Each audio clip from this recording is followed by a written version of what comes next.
We got a problem.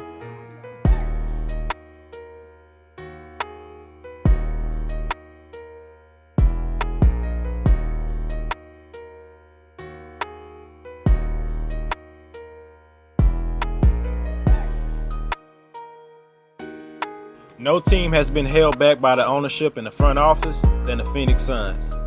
Ever since Mike D'Antoni left the team in 2008, the Suns have had 4 general managers and 7 head coaches. And Devin Booker will have his 4th different head coach in 5 years.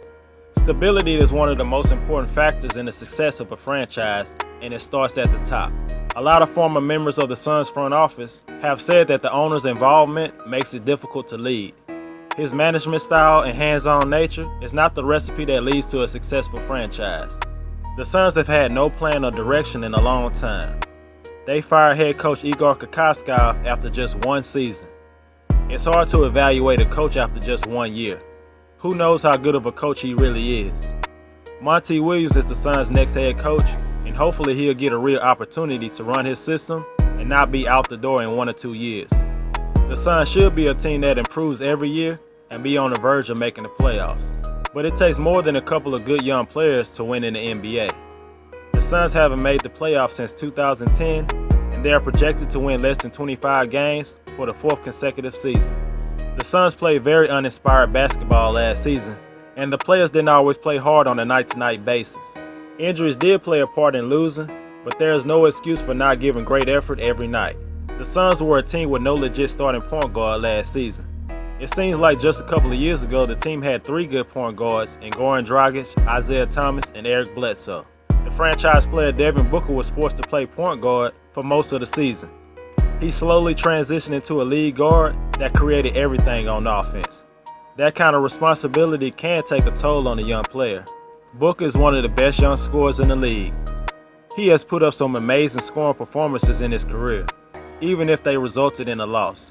He became a better playmaker last season, but his 3-point percentage did suffer as it went down from 38% from the previous season to 32%. The addition of a legit point guard should help Booker get easy looks and not have to work so hard to get his shots. After not drafting a point guard this year like most analysts expected, the Suns signed Ricky Rubio this past summer.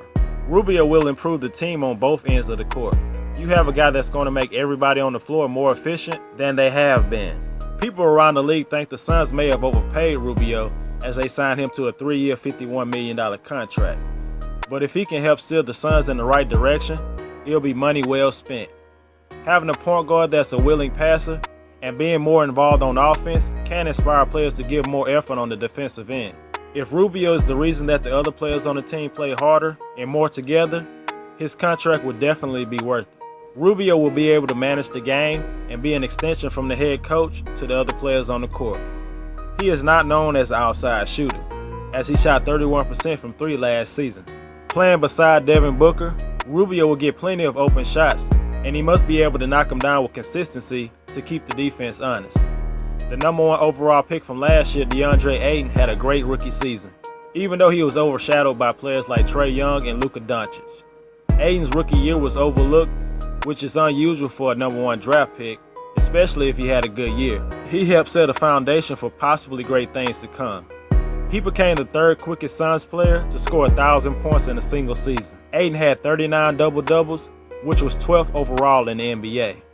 Defense is his only real weakness at this point, and even that got better as the season went along.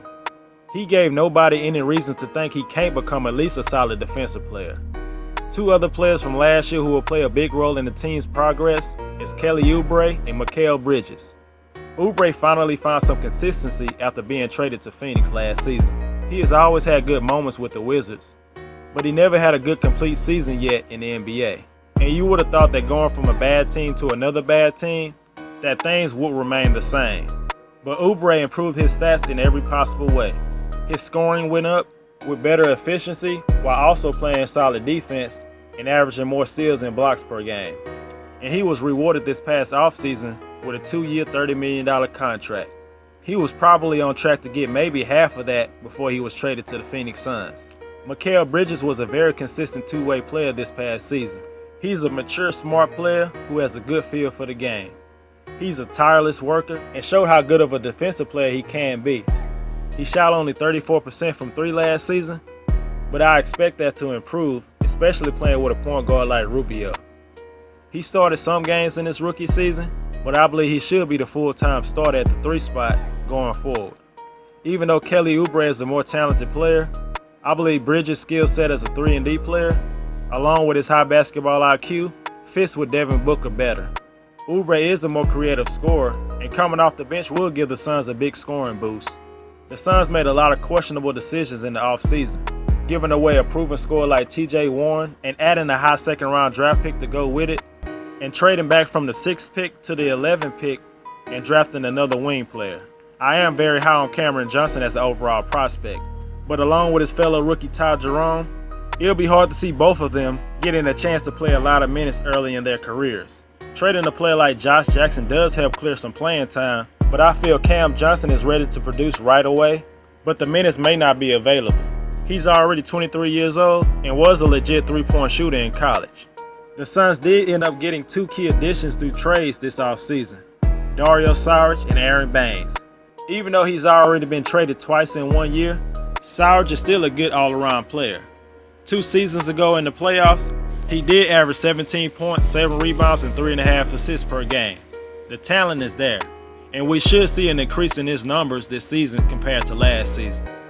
He's a legit power forward at 6'10", and he should be starting and getting at least 30 minutes per game.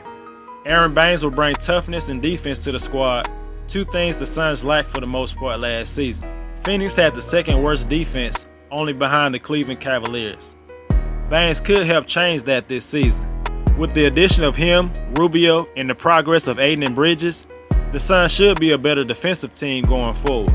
Monty Williams has plenty of work to do in Phoenix, but this team should start to see some progress and win more games. I believe they will win more than 25 games in the season for the first time since the 2014-15 season. I have the Suns winning 26 games and finishing in 14th place in the Western Conference.